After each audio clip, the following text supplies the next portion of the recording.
అమెరికాలోని new England ప్రాంతం, ముఖ్యంగా బోస్టన్ నగరంలో 19వ శతాబ్దంలో ఏర్పడిన ఒక సామాజిక వర్గం. వీరిని బోస్టన్ బ్రాహ్మిన్స్ అని పిలిచేవారు.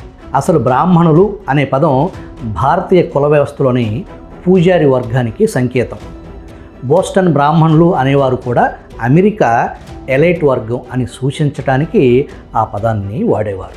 17వ శతాబ్దంలో ఇంగ్లాండ్ నుంచి అమెరికాకు వలస వచ్చిన ప్యూరిటన్ వంశస్థులు వారసత్వ సంపద, భూస్వామ్యం, వ్యాపారం ద్వారా ధనవంతులయ్యారు.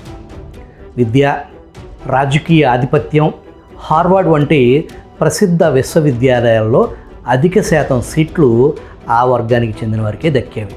అమెరికా రాజకీయాల్లో, న్యాయ వ్యవస్థలో, అకాడమిక్ రంగంలో పెద్ద పెద్ద స్థానాల్లో వారే ఉండేవారు.